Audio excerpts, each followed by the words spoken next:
officially call the special call meeting of March 25th to order. Roll call, you will find that all commissioners are here. This will lead us into approval of the agenda before us. Commissioners, I'll ask for action on approving the agenda. Motion to approve the agenda by Commissioner Hope. Do I have a second? Second. Second by Commissioner Gerald. Any discussion? All those in favor signify by saying aye. Aye. Any opposed? Motion carries. Moving on to visitor presentations. We have a presentation this evening by Al Artel from White House Benefits for the County Employee Health Care Renewal.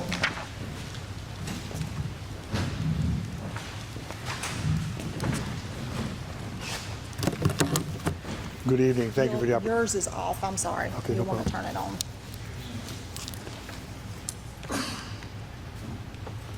Did it go on?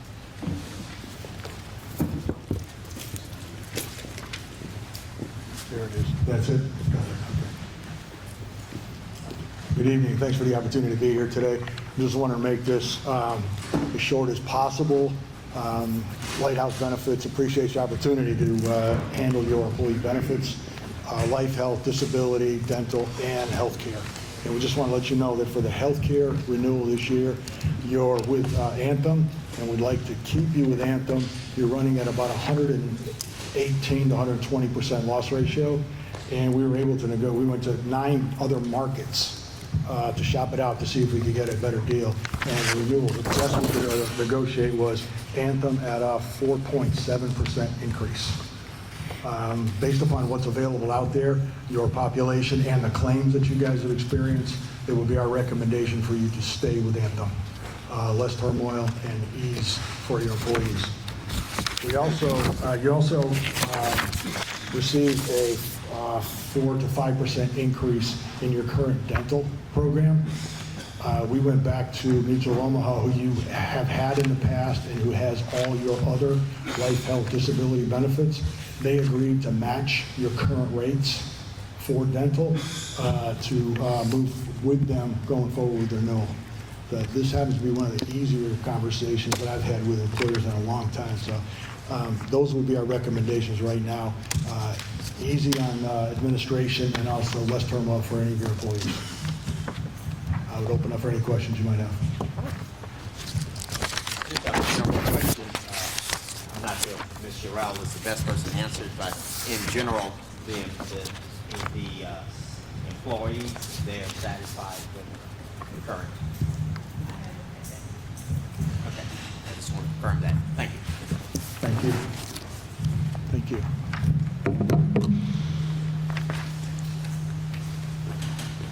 Sean, do you want to add anything at that time, or do you want to wait until the agenda? Okay. Okay, so that concludes our visitor presentations on the agenda tonight. That will lead us into the public hearing. The public hearing is a listening session for the proposed zoning regulations for the Hog Hammock District.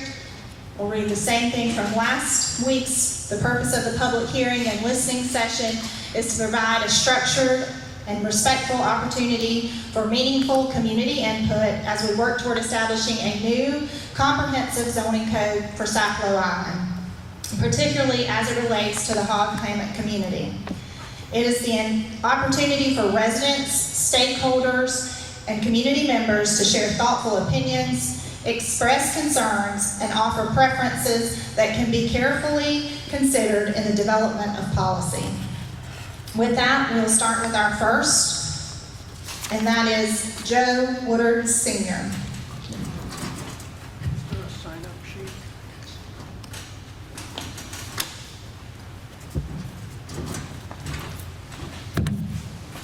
Yes, my name is Joe Woodard. I live at 1025 Fisherman's Lodge Road, Shelman's Bluff, Georgia.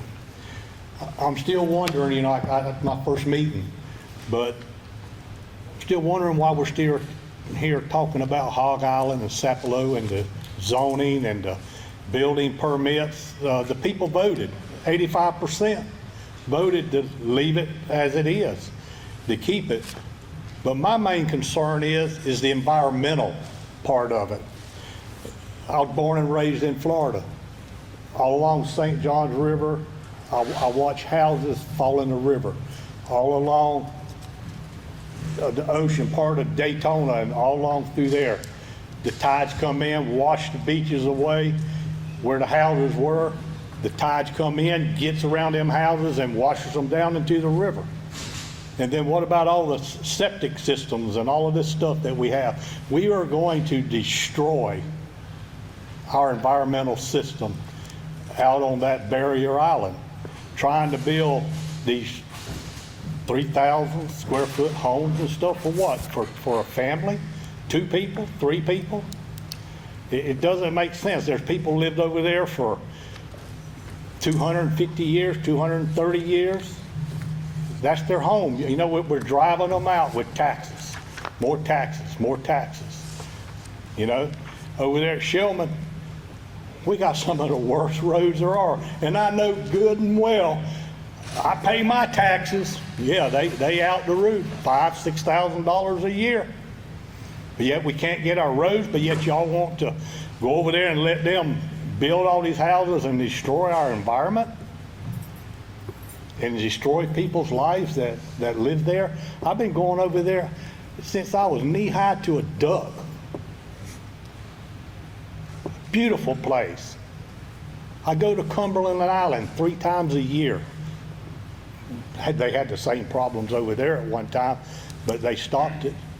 And also, this is an historic district, I thought. So, you know, I'm just asking you, why are we still here discussing this? The people have voted, and why? Can anybody explain why? I'm asking any of y'all. I'm happy to explain that. If we followed along in the meeting, so everyone voted. The policy did not stand in place from the modifications that were made in 2023. The legal opinion was that there was no zoning in place whatsoever. So at this point, our attempt is to put a new zoning code in place over there on the island, specifically for the Hog Hammock community. Okay. So what kind of housing y'all talking about building over there now? That's the purpose of these listening sessions, is to gain input from the community members. We Okay. don't own any property over there as a county to build or individually to build. Okay. All right. Thank you. Yes, sir. Next this evening is Janice Green. Ms. Green, you can come forward. Okay, you don't want to speak? Okay. Next is Sharon Kitchen. Ms. Kitchen?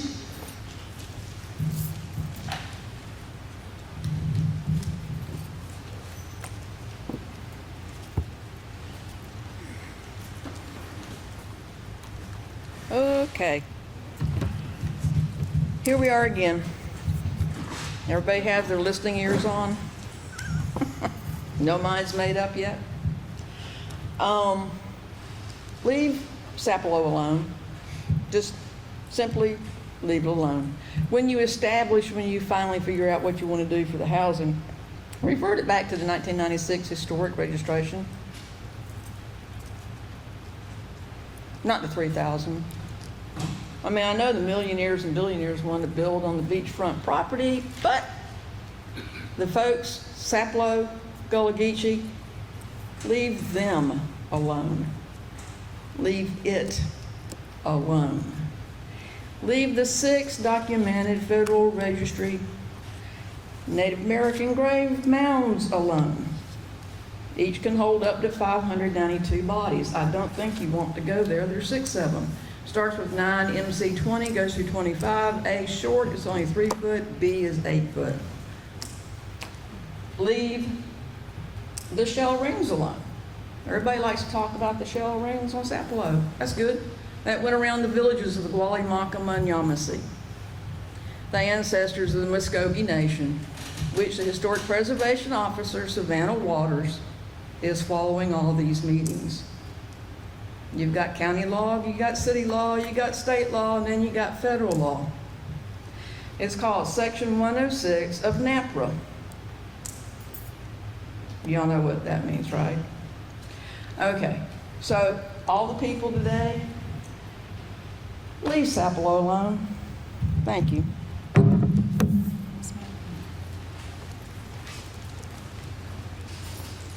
Maggie Van Camford.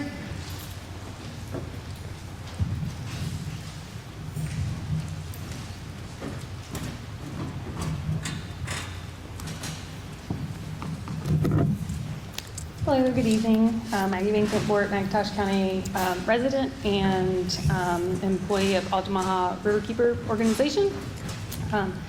Thank you for holding these listening sessions. As a McIntosh County resident, my comment is that I would like to see the county take action to pass zoning for Sapelo or reinstate zoning for Sapelo that is most protective of the Gullah Geechee community there on the island and allows the Gullah Geechee people to continue to exist and allow them to thrive in the hog hunt community in a way that is financially feasible for them to do so, and not to pass zoning that is burdensome or eliminates the Gullah Geechee community. It is a cultural heritage and that should be celebrated for McIntosh County and protected. As a resident and also as coastkeeper for Altamaha Riverkeeper, my comment is to please pass zoning that is most protective of the natural environment of Sapelo Island, that takes into consideration the water resources available on the island, the potential burden of septic systems and wells and long-term sustainability of a barrier island and what could happen over time in regards to sea level rise, buffer zones, potential for saltwater intrusion into wells, etc. So if there comes a time for needing to get specific with drafting, we would be happy to work with you, Altamaha Riverkeeper Organization, on what would be the most protective zoning on the natural resources conservation and protection side of things. I think that's all that I was going to say. Thank you very much for your time. Yes,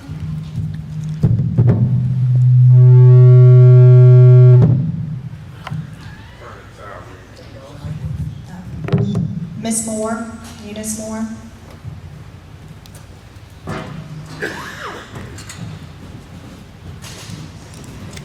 Good evening, everyone. To Chairperson and council members, Ms. thank Moore. you for this opportunity. Ms. Moore, do you want to pick the, sorry. Thank you. Thank you for this opportunity and this moment. My descendants have been residents of Sapelo all of our lives. Our main concern and interest is when these rules and changes have been made, that if you would hold public hearings, it would help us better understand the changes and what's being done in our county, because every one of us do not read the paper, we do not get the information that's going around, and most times when you have public hearings, take for instance now, we have a few people that will come out to public hearing and have their opinion and express their feelings. We thank you for everything you do, but right now you have put pressure on all of our descendants, all of our people, and we realize that you are the county meeting today, but county is in the city and the city is in the county. And whatever affects one part of us, it affects all of us. Thank you for your consideration for what's being done. Thank you. Mr. Desmond.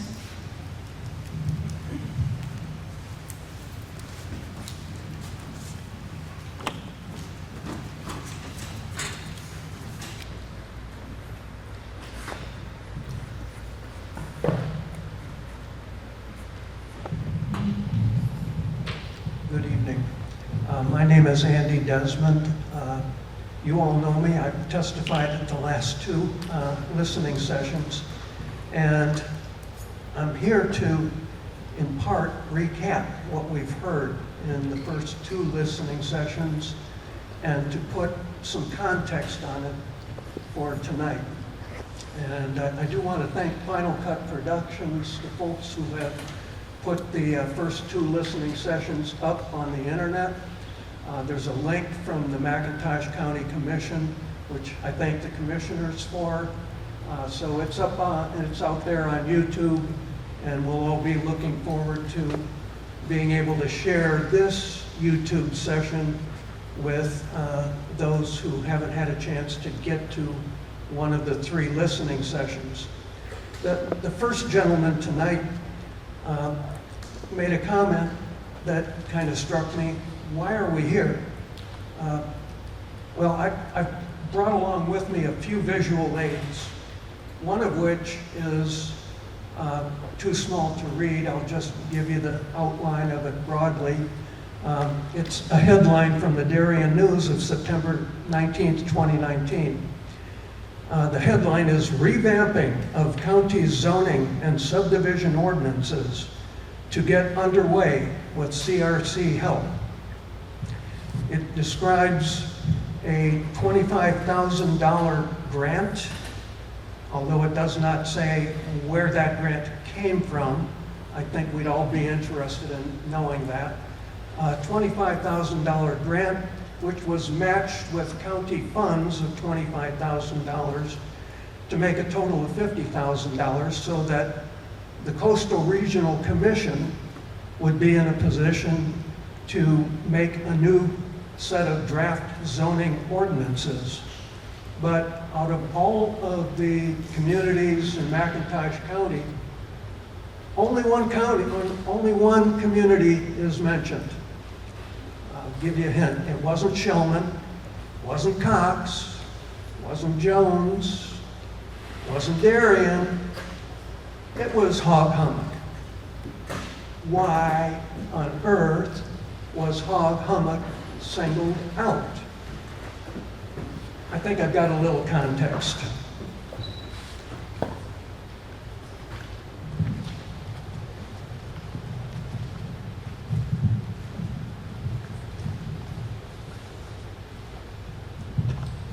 First of all, this is a deed from Deed Book B, page 508.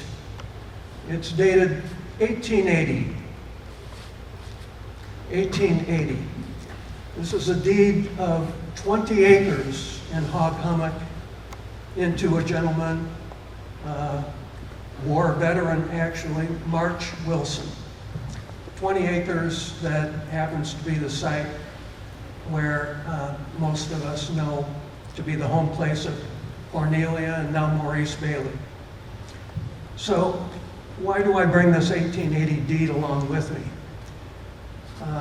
All in handwriting. It's signed by none other than Thomas Spaulding. Not Thomas Spaulding, the grandfather, the gentleman who created a plantation on Sapelo Island and made Sapelo Island quite famous in the early 1800s through his agricultural experimentation, his genius, his service to the Congress of the United States. He was a statesman. I think of him as Thomas Jefferson of down here, because he was that kind of a statesman. But the deed was signed by his grandson, Thomas Spaulding, and it was notarized by Thomas, the grandson Spaulding's brother Bork, and it was witnessed by Charles Bass, a brother-in-law. So with that context, let's fast forward to 2019. What you're all seeing here is a map of the Hog Hummock community.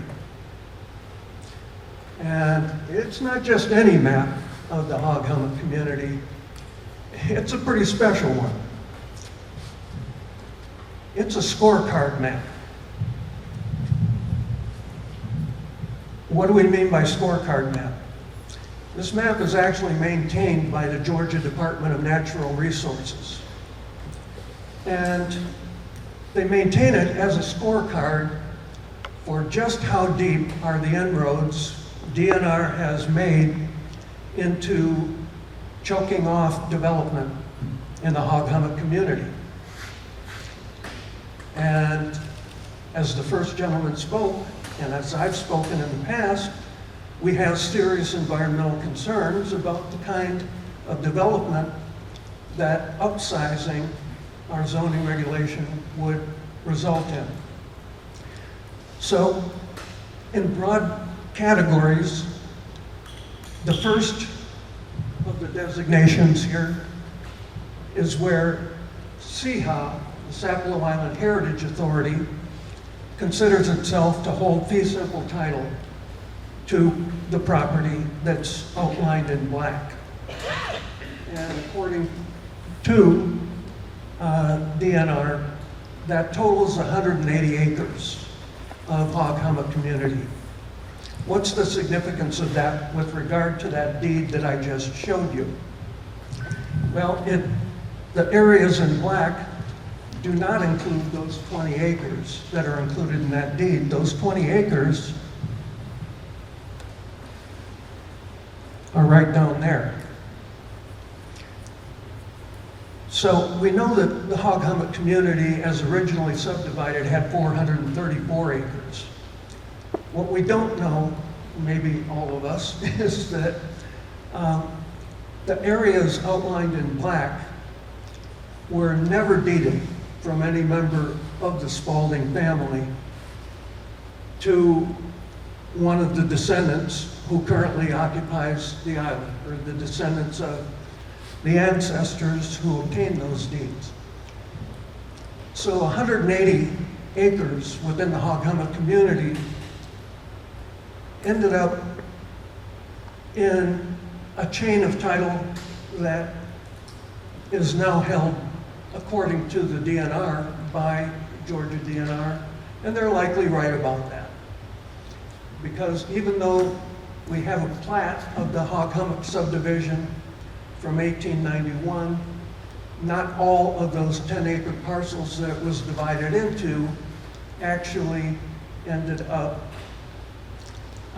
being conveyed to one of our current residents' ancestors. So you're looking at a battleground map here. And it's an area that could be a whole lot more of a battleground map if the commission chooses to continue this foolishness. So getting back to this article published in the Darien News in 2019, what was that article all about? Well, it supposedly set up a select committee that was going to gather input, basically to do the kind of work that we're right here doing 8 years later, 7 years later. But what happened to that select committee? It never formed. It never met. Not one time. If I'm off base here, county attorney, county manager, let me know. But that's my understanding, is that that committee never met once. Now, COVID did come along, another 4 months down the road. That's one reason maybe. But more likely, they never met because they were never intended to meet. It was a public display. But those who were appointed to that committee included current Commissioner Roger Lotson and current Commissioner Kate Karawacki, with David Stevens to serve as an alternate. Now, Commissioner Lotson did come out to Sapelo Island. I believe it was in 2021. Commissioner Lotson, correct me if I'm wrong, for a listening session on the island. And at that point, you may or may not recall, I attended, and I said, this is a problem, this is a solution in search of a problem. Can anyone present explain to me what the problem is? And no one could, just as they can't now.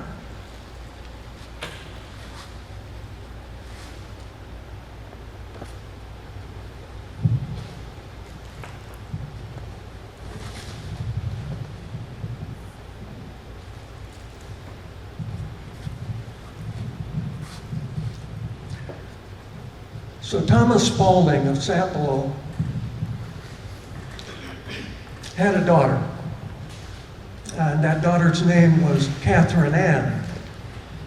Kate Ann, I'm sure she was called. Kate Ann Spaulding, and she married a gentleman named Keenan, Michael Keenan. Some of you might have heard, actually, of Keenan Plantation on Sapelo Island. It's on that nice high ground on the west of the island, fronting the Duplin River, which, oh, guess what? Duplin River. It's named after Duplin County, North Carolina, where Michael Keenan came from, or where his family came from. So, Catherine and Michael had a son who became quite famous here in the Darien area. He was Dr. Spaulding Keenan. Went to medical college at Gettysburg, Pennsylvania. Got his medical degree and came back home, practiced medicine here.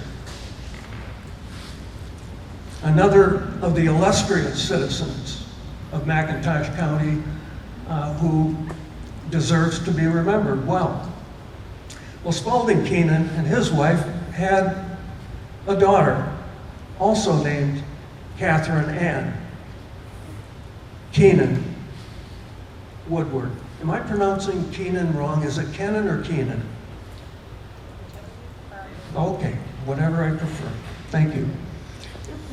And so Catherine herself had a daughter by the name of Evelyn Keenan Woodward White, who had a son, Daniel Harrison White Jr., who became himself quite an illustrious citizen of McIntosh County. County attorney, longtime practitioner, attorney for R.J. Reynolds when R.J. Reynolds went through that rather nasty divorce with his third wife. And Daniel Harrison White Jr. had a daughter by the name of Amy, if I'm not mistaken. Amy White, who married a gentleman named Pontello. And they had a daughter, who again is Catherine Ann. There's a lot of family history there, folks. A lot of family history. A name that carries down all the way through the generations from the daughter of Thomas Spaulding.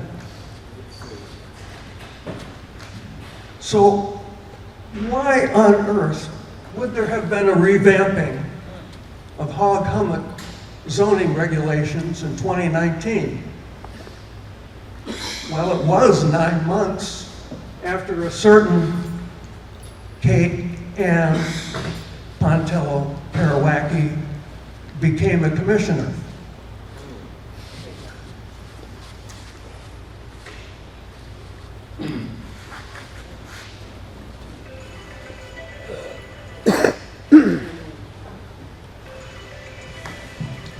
So we're all here trying to figure out, why are we here? After all, oops, that's the 15%. That's the percentage that represents that commission. Oh, there's the 85% that represents we, the people.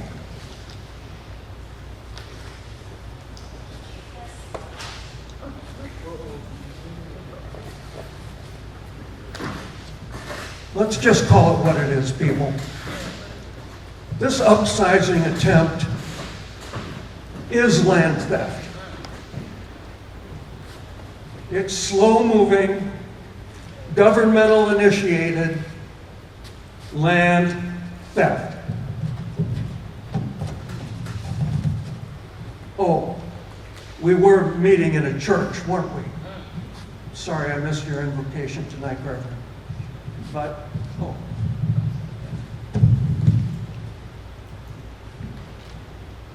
I couldn't help at that second listening session but stare at the 10 Commandments on the wall of First African Baptist Church. I couldn't help it. Frankly, my vision ain't that good, so I couldn't make out exactly what position "thou shalt not steal" comes in.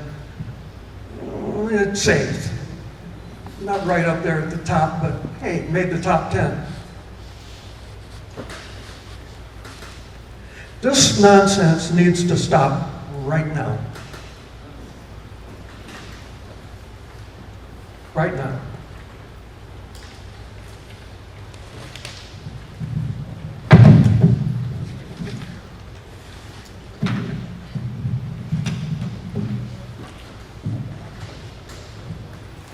Okay, that concludes our visitor remarks under public hearings. Can I speak? I didn't get a chance to sign in. And I didn't either. I came late. Let me start with Mr. Grosvenor here, then we'll go to Mr. Campbell, and then we'll go to Mr. Watts. Anyone else other than those three? Reginald Paul would like to speak by telephone. Okay. All right, well. I know the local newspaper and stuff always put that not a lot of Sapelo people are concerned about the square footage, but it is. There's only a few of them that can make it to the meeting. And a lot of us still wondering why we're going through all this after we had to have an election, that the election was canceled by the commissioners. Like you said, we shouldn't be going through all this. The county already voted on it. What do y'all keep listening for? Y'all listening, but y'all ain't making no comments or nothing about it. I mean, y'all just sit here. Ed, you've been the county attorney for over 12 years. Mr. Poole, every time we have a meeting on Sapelo, you go stay with some of the people who's fighting against us for the bigger square footage. Mr. Chris Gerald, you cut the industrial development part. You get paid, the county official getting paid to cut county property. When are y'all gonna do right? There's a lot of crooked stuff been going on McIntosh for years, and it's continuing to go on. And we know this ain't right what y'all doing now. And Kate, I just learned that your family used to own my family. But, yeah.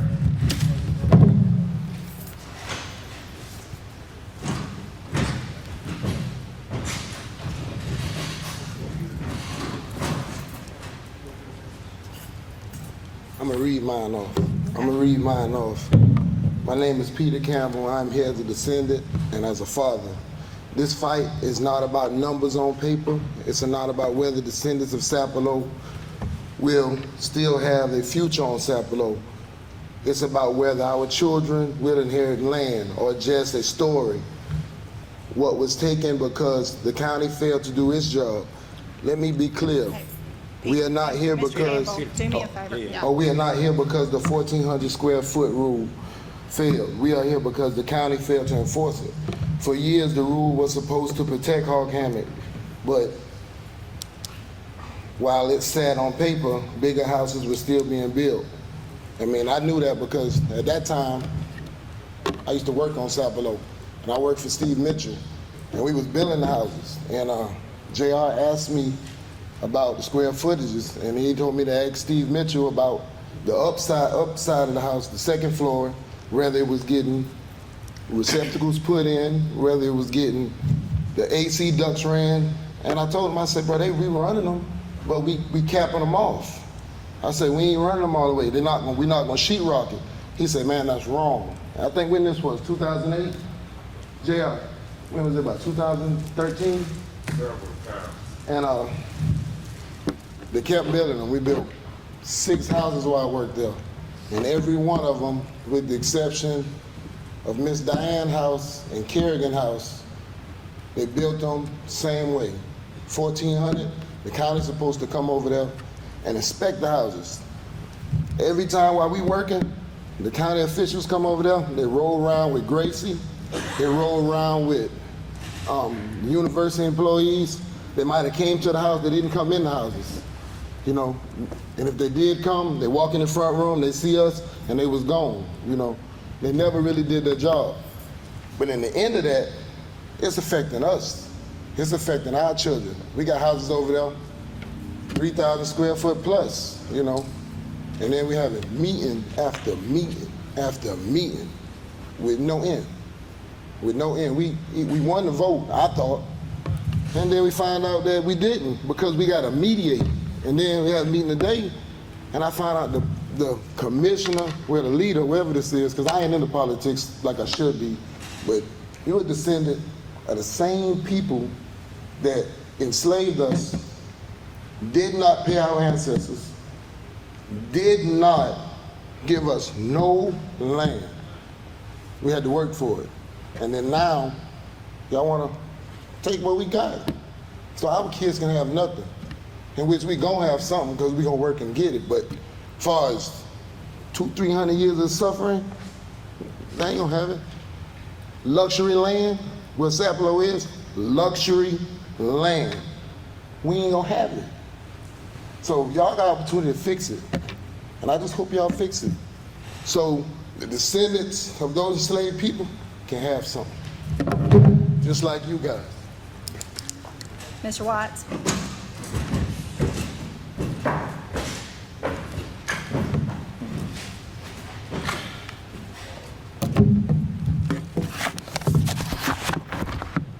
Good evening. So I'm a little tired. I actually just got off the road. I was in Atlanta this morning for a presentation. I literally just drove back, so I've been driving for about 10 hours, so just excuse me if I, get a little redundant.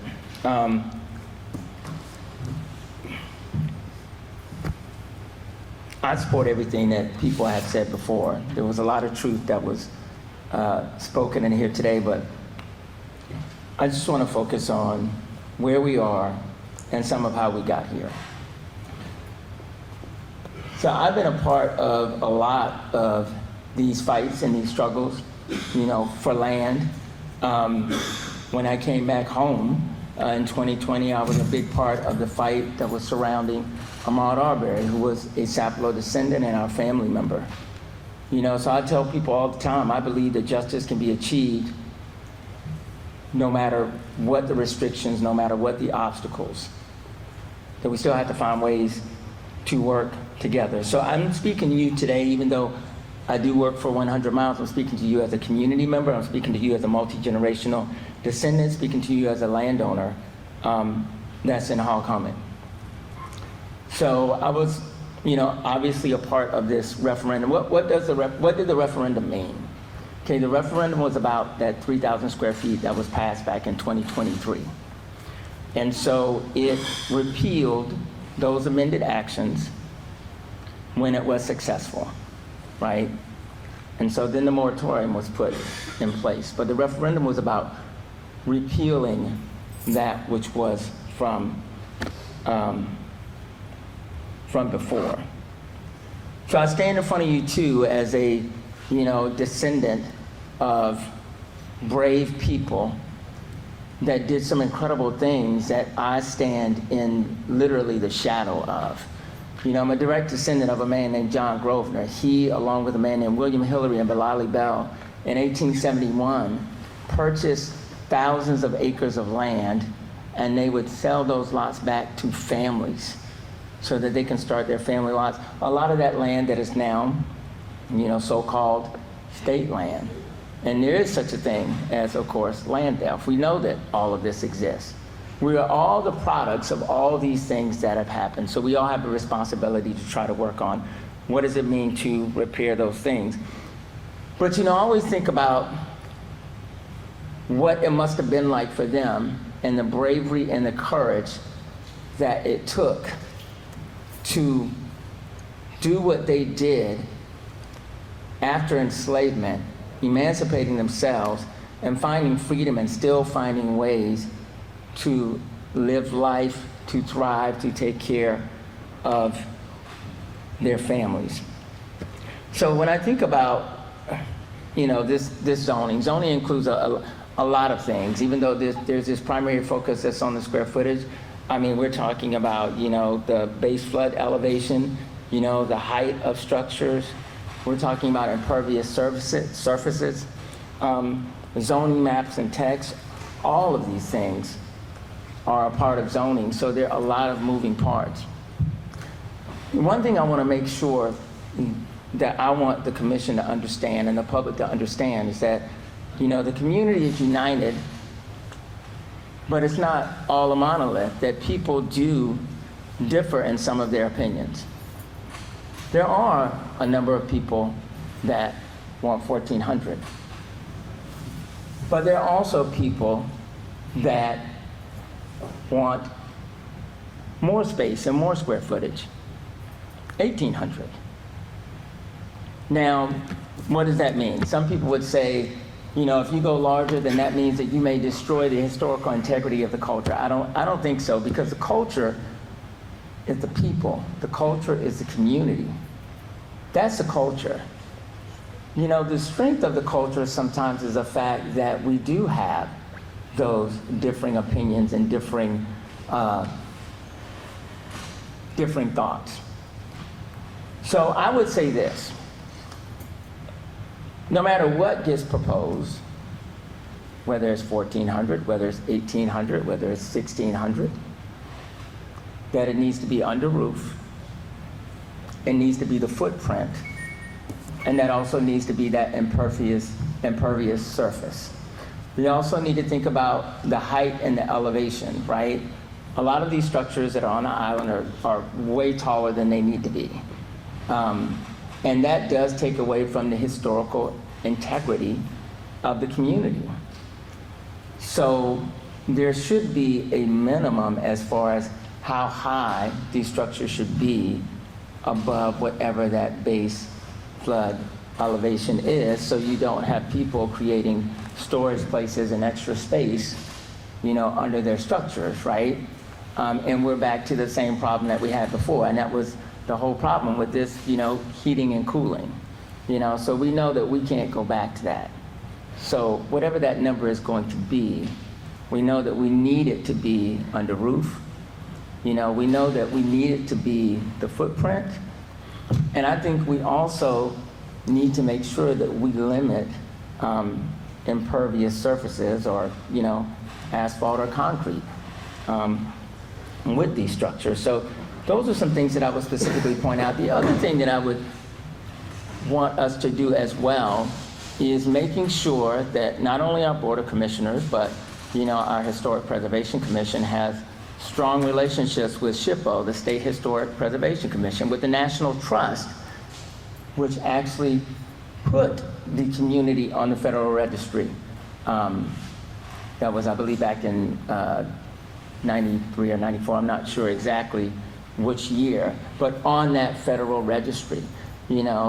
We weren't on that registry because of square footage. We were on that registry because of the culture, because of the community, because of the traditions, because of the history.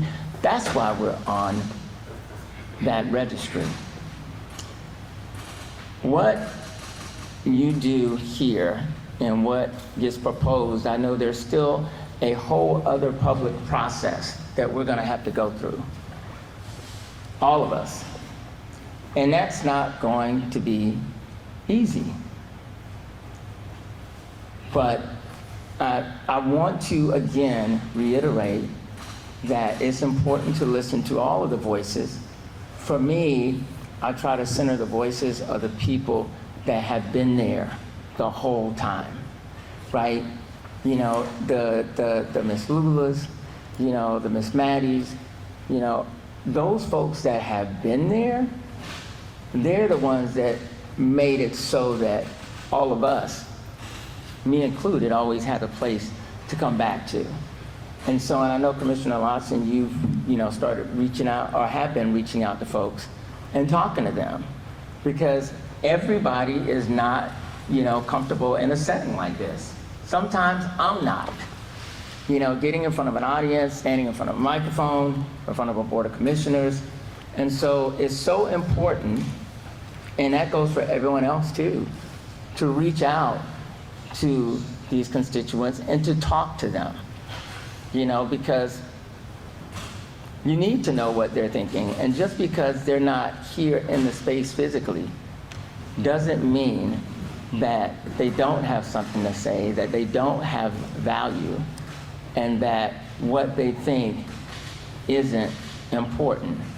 You know, coming out here like this isn't for everybody. And so I just want to make sure to reiterate that. And I also want to make sure that we're all making space for everyone and understanding that there are different opinions and different ideas and different thoughts. You know, but the preservation of the culture and the community and its history is about the people that have been here, the people that still sustain here. And though I've been a central part of a lot of this advocacy, whether it was a referendum or the current ongoing litigation, just supporting people, I'm always reminded none of that is possible without a number of people who are not here right now. And so making sure that we do our due diligence to talk to those people and hear what they have to say, and then also understanding that whatever is proposed, making sure again that it is under roof, making sure that it is the footprint, making sure that, you know, that we're thinking about height, that we're thinking about, you know, flood elevation and not having these, you know, taller structures, making sure that we do develop a relationship, if you don't have one, with the State Historic Preservation Commission, a strong one with the National Trust, that we are shoring up our Historic Preservation Commission so that they can do the job that they need to do, so that we can also get around to looking at what the architectural integrity should be like, you know, in the community, in the structures, and what they should look like, you know. All of that is important, and all of that is a part of this zoning, and you all have some very important decisions to make, taking into consideration all the history and everything else that belongs to all of us. It belongs to all of us. And so, you know, sometimes, you know, I come up here and speak, and I've had people ask me, well, you just don't seem like you're angry enough. I am angry. But with that being said, I want to take that and use it to fuel something that's going to be productive, that's going to preserve this community, that's going to preserve this culture, because it's not only in the best interests of us, it's in the best interests of McIntosh County. You know, we are a valuable asset. It's in the best interests of the state of Georgia. It's in the best interest of everyone. I think that's it. Thanks, Jess. Thank you. You gonna do it? You gonna put him on speakerphone?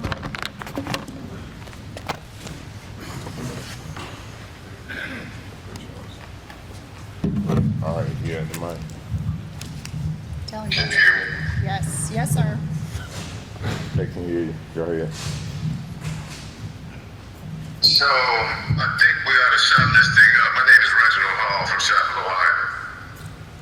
We ought to sum this thing up. You can see the division that it's causing even within our community. We know the divide and conquer tactic. We're never going to have preservation collaboration if we go above this 1400 policied rule. It was a policy developed for preservation. If we understand that the voters of McIntosh County just voted on our behalf, and how appreciative we are of that, and why we can't go anything above 1,400. I know the voters said, yes, we're going to stop the 3,000 square feet, and I believe if we put this thing to a vote in the county, the voters again would say we should keep this at 1,400, which is a preservation design. I think if we start understanding that collaboration with the county and our Sapelo family members as having something nobody else in the United States has. McIntosh County has something nobody else has. The last intact Gullah-Geechee speaking Gullah-Geechee community on a sea island in the United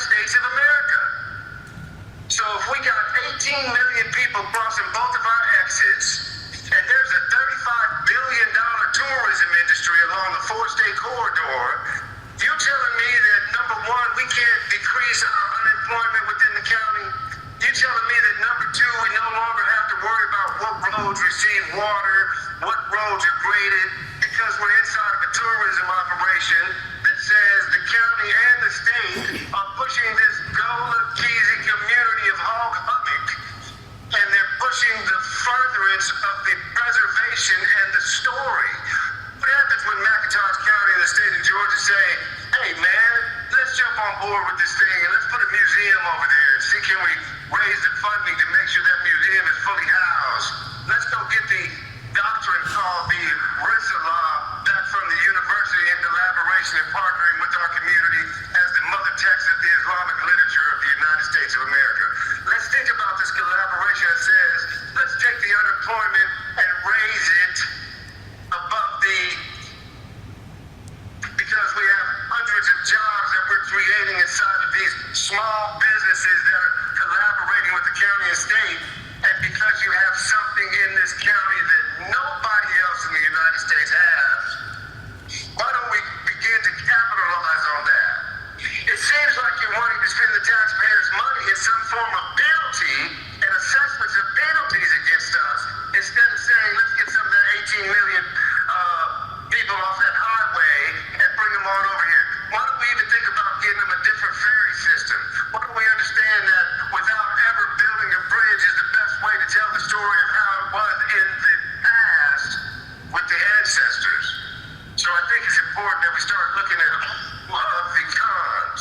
All of the cons say, let's collaborate. All of the pros say, let's collaborate, let's partner, and let's stop this nonsense of a couple of 100 square feet that ain't gonna make a bit of difference in the world, because if our grandparents and our great-grandparents had the ability of the original built homes to be in these small cottage-style industry homes and raise families that had more than 8, 10, 12 children, you're gonna tell me that today and age we need 400 more square feet that's supposed to make a difference? Only thing that makes the difference on the 400 square feet are the taxes. I hope that we understand there's been a full assault against Reginald Hall and the Darien News. Why? The Darien News has opted to post things that don't even matter. Steve, this is a family business that she posted about me and my cousin Cornelia. So we have to understand, when you start dipping into family business and you start accepting this political assassination of a guy who only wants for his people and the people of the county.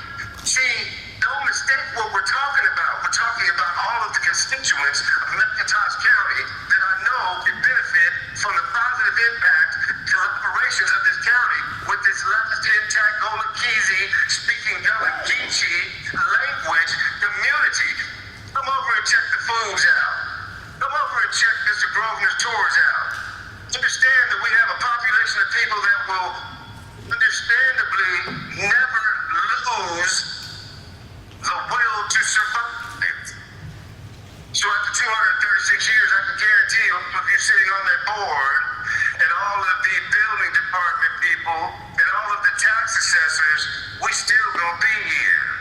So why not figure out how to build your mantle in the most positive impact, and not let the history show of how you fought this small black community to decimate them, disenfranchise them, and make sure you displace them, as has been an effort for over 57 years on record. Thank you, cousin, for putting me on here.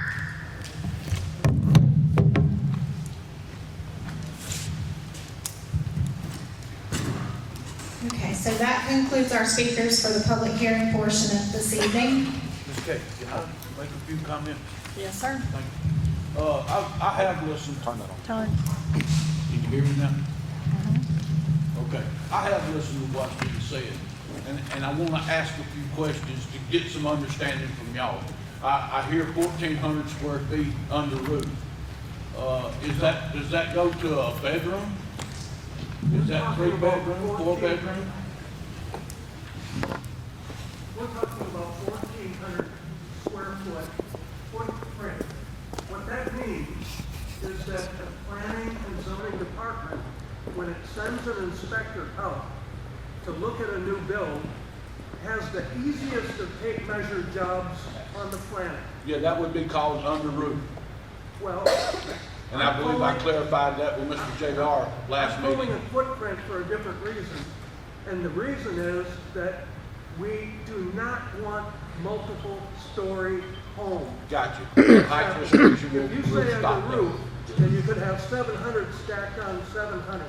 So you made a comment at the last meeting about a square footage of 1,400 and then it changing the septic system at 1,401. Is that correct? No, I Yeah. think you misunderstood. Okay. Well, that septic system does not change. It can be a 10,000 square foot house with 3 bedrooms and that septic system stays the same. Right. It does not change. The 3 bedrooms or 4 bedrooms would be the difference in that change. That's right. Okay, so I went and done some homework on some septic systems because you made the comment about it contaminating places on the island whenever it gets flooded. So one septic system that I looked at gives you a 95% clear water once it's done. Once it goes through this system, it's 95% clean. They have another system that they say after it goes through the system, you can drink the water. I'm not going to say I would, but they say you can. So in all of this, is there something in the septic system y'all would like to see? We ain't trying to live in a septic tank, so. Say that, JR? We ain't worried about the septic tank as much. We trying to keep the houses small and the taxes down. Okay. We're not gonna live in a septic tank, so we ain't gonna make. But I understand that that was a comment that was made at the last one about the septic systems and them overflowing and then. Yeah, but he was saying with more houses, with some of them houses over there, they got a lot bigger than what the county got on there. Okay, You okay. know, more houses, more bathrooms. bigger More septic houses, tank. more bathrooms means more septic. So Yeah, if we do more something to prevent septic, Well, we as need to a prevent- purification of that septic before it's released, we need to focus I believe on- that would be a benefit to the island. I got what you're saying, but we need to prevent, focus on no bigger houses. Oh, I If we, understand that. if we focus on the septic tank now, the county will be trying to put a sewer system over there and charge us for sewer. So No. we need to stick with the building side. Listen, I'm with y'all, and I need to make sure y'all understand that I'm with y'all. My dad was born on St. Catherine's Island. He was raised on Ossabaw Island with 13 kids. So when they come off of that island to the mainland, you know, they was trying to survive. I believe you when you say you. Okay. You called me, we talked about stuff. My own commissioner never called me from my district, so I don't know. He never called my mom and daddy, so I don't know who he called. There's a few people on the island agreeing with bigger houses, like I said, the divide and conquer tactic, Yes, sir. and that's what's going on. But I'm hearing this 1,400. That's kind of resonating, and I understand that. So just understand, these islands is part of my heritage as well as y'all. As soon as my mom and dad got together, they became caretaker of Blackbeard Island. We got When they about, finally retired, they become caretakers of Patterson Island. we got about 4 people that came to Sapelo that wanted to build bigger houses. That's right. And that's why we in here now. That's right. Well, We got let's parks. avoid that. All We of got- us come along together. I've heard a lot of history, but that's not giving us a whole lot of what you're looking for to get through this zone. I appreciate what Mr. Andy gave us last time. It gave us some square footage, it gave us some heights, it gave us things like that. That's how we're gonna be productive. I actually went through the same exercise you did, sir, and I used AI to draw an 1,800 square foot house. Yes, sir. And sure enough, you can fit 4 bedrooms into an 1,800 square foot house. But here's the more important point. When you, as a commission, decide to increase that smartly set absolute limit back in 1995, you are sending a signal. And that signal says developers, don't worry about it. We can figure out a way to get a piece of land wrangled for you so that you can have what you conceive to be not a get-by kind of, but rather bring your cousins kind of. I understand that, but this, I'll say this right now, I believe we have a whole lot different commission that are listening to you and does want to make it right and correct it. So if y'all will work with us and let's work through these things as far as zoning, these history lessons, I understand it, but we need to get to the brass tacks of it and stick to what it's going to take to create this zoning and planning part of it. Yeah, but when you say 1,400 square foot perimeter, then you build a two-story, you're talking about 2,800 square foot. But if you say under roof, that encompasses your porches and everything. So it's not, under roof is under roof, it's not heated and cooled.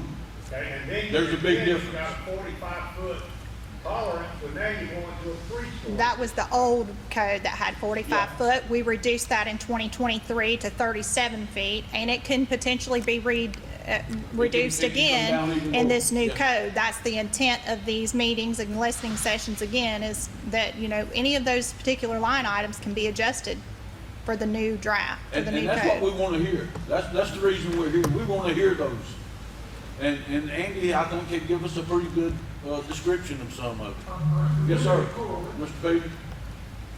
I'm just wondering, if anybody here want bigger, because I nobody here, Yeah, anybody here want bigger on South Lawn? all the meetings that I went to, no one that wanted a bigger house, I see nobody come and say, so I'm gonna ask the community in the county, anybody that want a house bigger than 1,400 square feet?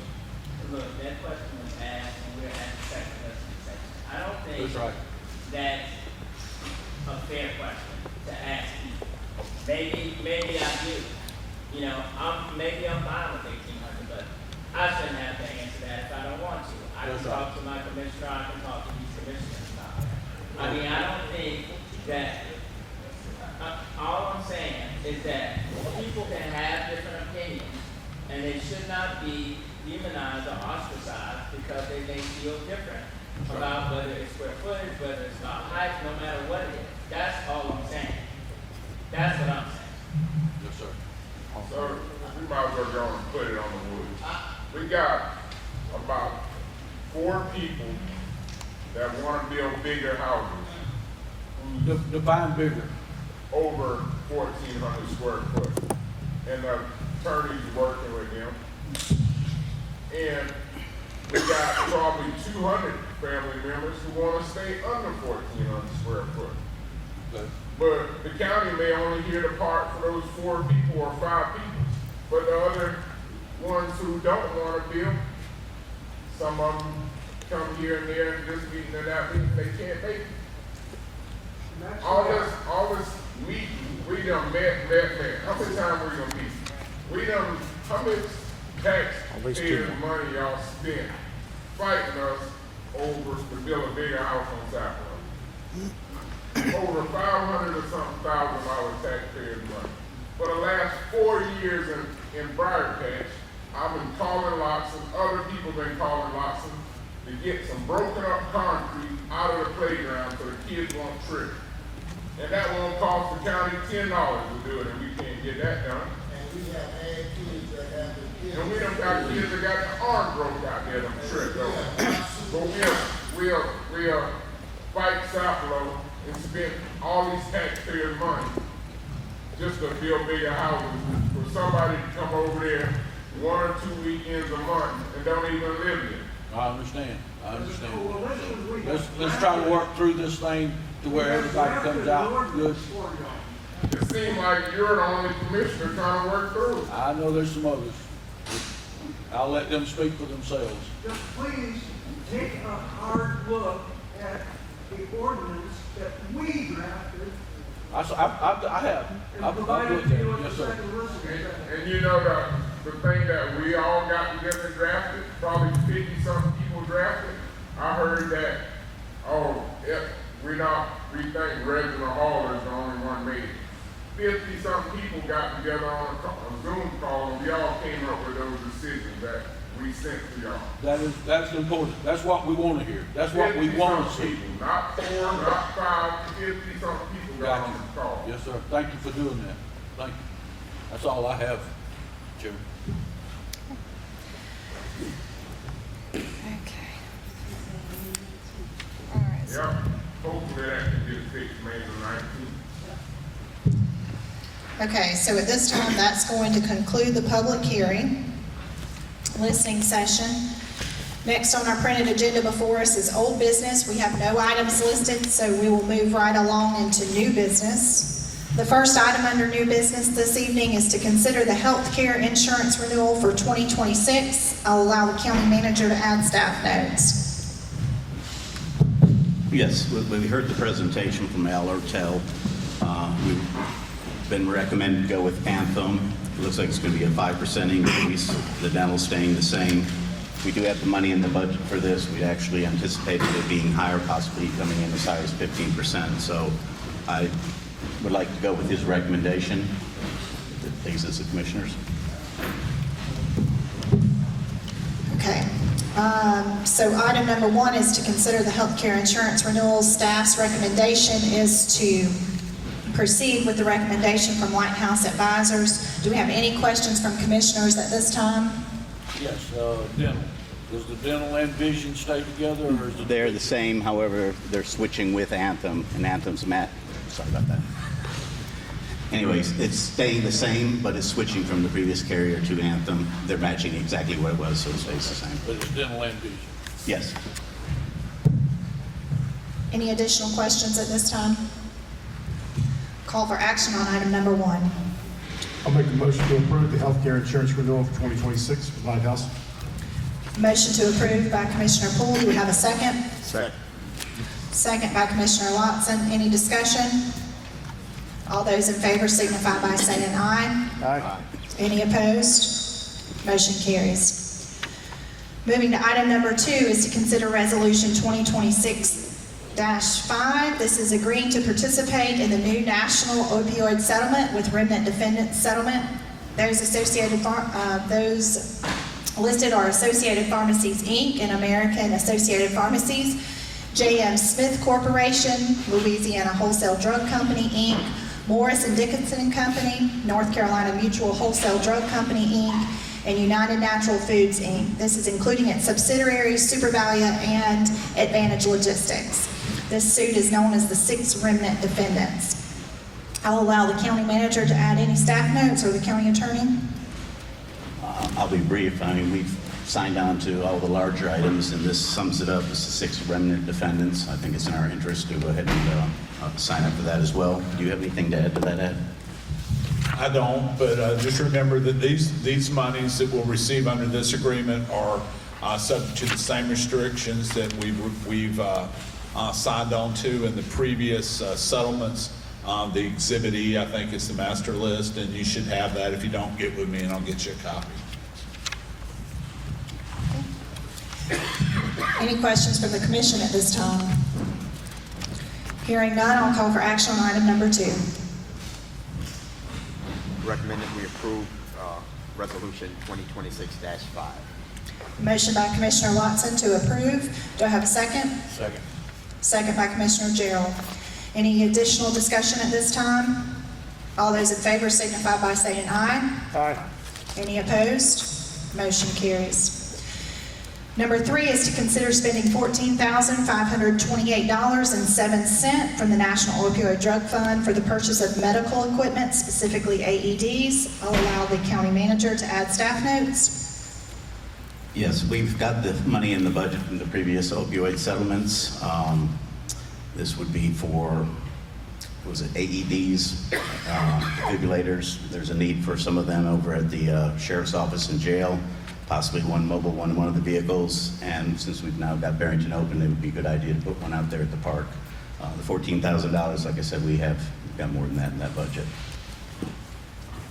Any questions from the commission at this time? Hearing none, I'll call for action on item number 3. I'll make a motion to approve spending $14,528.07 for the National Opioid Drug Fund for the purchase of medical equipment. Motion to approve by Commissioner Poole. Do I have a second? Second. Second by Commissioner Hope. Any discussion? All those in favor signify by saying aye. Aye. Any opposed? Or did I say that twice? Sorry. Moving on, item number 4. Consider entering into an agreement with Luden Communication for annual maintenance and support of McIntosh County's public safety communications radios. This is an action item. I'll allow the county manager to add staff notes.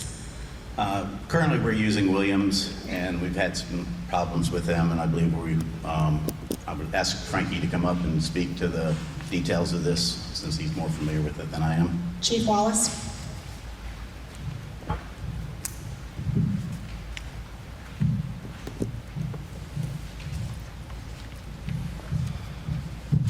Madam Chairman, Commissioners, thank you for having me this afternoon. Will you turn your microphone on? I don't have one. Here. I can speak a little bit louder if you need me to.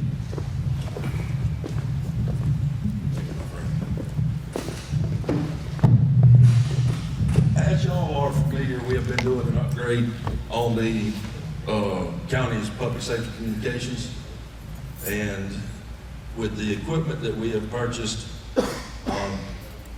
in this improvement is an investment for the county. And what we really need to do is we need to have a radio maintenance agreement that we can have if anything goes wrong with the radios or any of the equipment.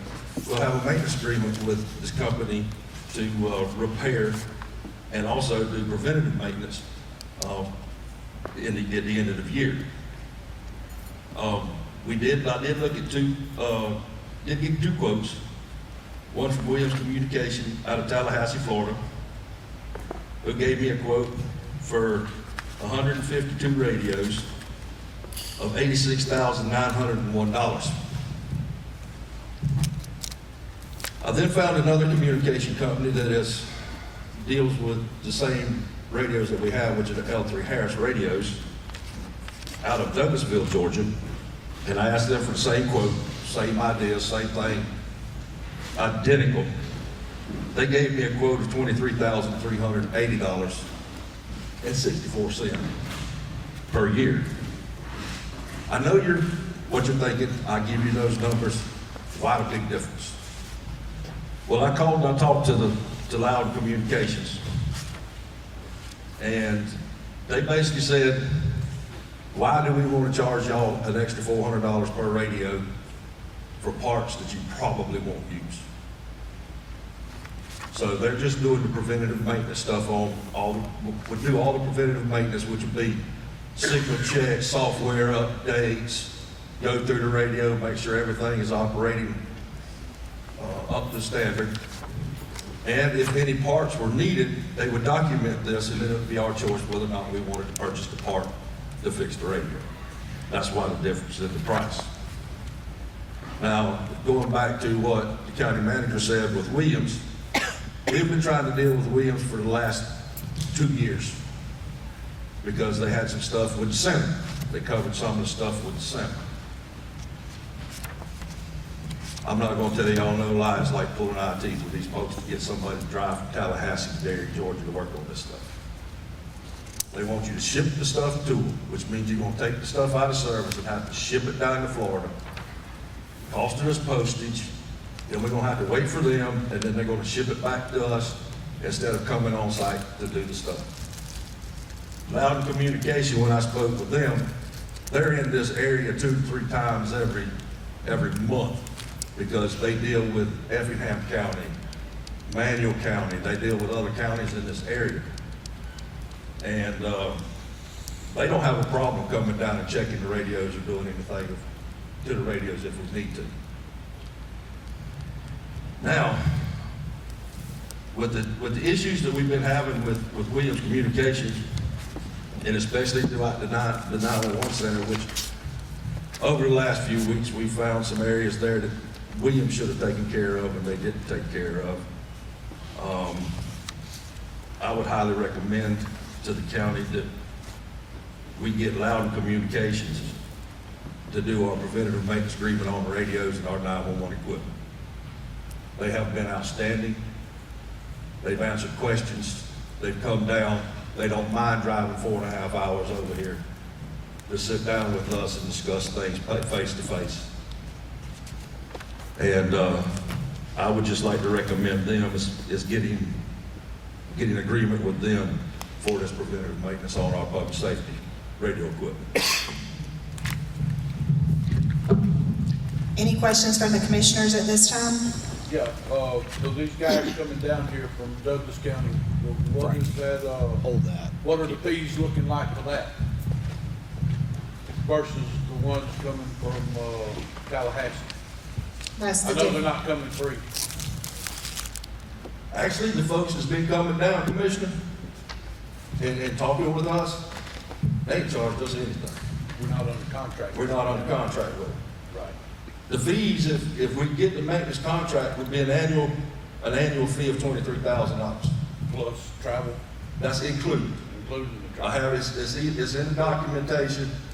That travel is included in that price. So if that answers your question. So, okay. Any other questions while I'm here? Frankie, you did indicate that Loudon was considered a state contract and had been vetted through all the requisite requirements for state contracts in Georgia. Is that right? Yes, sir. I did check up on them. They are a member of Sourcewell, which is a state contract organization, which we are a member of too. So they have been vetted. I've also reached out this afternoon in between programming radios and running around like a chicken with my head cut off. I did reach out to L3 Harris, which is the manufacturer of the radios. And I spoke with a Mr. Christopher Johnson this afternoon on the telephone with L3 Harris in Arlington, Virginia. And he assured me that Loud Communication was the sole Harris company for the state of Georgia. Because I did look for somebody else. And he is sending me documentation tomorrow on stating that fact also. Frankie, one further clarification. You indicated, I believe, that the agreement includes software updates. Is that right? Yes, sir. It does include software updates. The radios and stuff that we have does run off of software. It's like a computer that you hold in your hand. And the software updates are included in this maintenance agreement.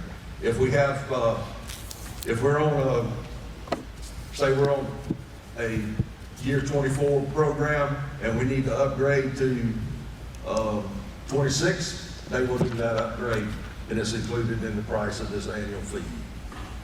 Very good. Any additional questions, comments, or concerns at this time? Hearing none, I'll call for action on item number 4. On a yearly contract, how much notice do we have to give them if? How much notice on a yearly? Let me see if it's in there. I think it's your standard 90 days. I'll have to redo the paperwork, Commissioner. The agreement indicates 30 days written notice. Oh, 30 days? Okay.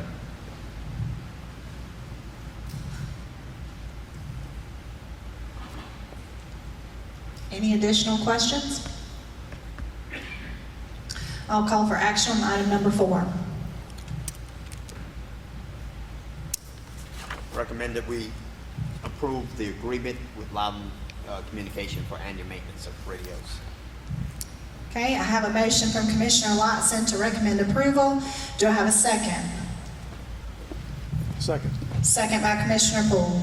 Any additional discussion at this time? All those in favor signify by saying aye. Aye. Any opposed? Motion carries. Moving on to item number 5 is to rescind the decision to appoint McIntosh County Recreation Department board member until the April regular called meeting to allow for the appropriate advertising timeline. We got a little bit over our skis at this last monthly meeting, so we need to give the full month's time on that. seat or was? One seat. So So we put Ms. Chapman on there. The advertising time had not finalized in full, so we need to pull that, rescind that, and then we can reappoint at the April meeting when the full time has Just to clarify, lapsed. they have to refill their application? They do not. We're gonna take the application? We'll take the application. Thank you. I'll call for action on item number 5. Motion to rescind. Motion by Commissioner Hope, do I have a second? Second by Commissioner Gerald. Any discussion? All those in favor signify by saying aye. Aye. Any opposed? Motion carries. Moving on to item number 6 is to consider signing a license agreement with Coastal Electric Membership Cooperation for the space of their 450-foot tower in Midway, Georgia. This is for 2 microwave antennas and the connecting feed lines needed for McIntosh County's public safety radio system. I'll allow the county manager to add staff notes. Yes, if I make any mistakes, Frankie, let me know, but it says it right there, the antenna is in Midway. It's located where we need to connect through the Seagarden system. We have 2 microwave antennas on there. This is considered a sole source. The lease agreement is $1,500 a month. Mr. Bolton with EMC has been very gracious in helping us get this up in a timely manner, and I recommend that we go ahead and sign this lease agreement. Okay, any questions from the commission at this time? Hearing none, I'll call for action on item number 6. I'll make a motion to approve signing the license agreement with Coastal Electric Membership Co-op for space on their 450-foot tower in Midway, Georgia. Motion to approve by Commissioner Poole. Do we have a second? Second. Second by Commissioner Watson. Any discussion? All those in favor signify by saying aye. Aye. Any opposed? Motion carries. At this time, we have no other items under new business, and we have nothing else left on our printed agenda before us. We stand adjourned.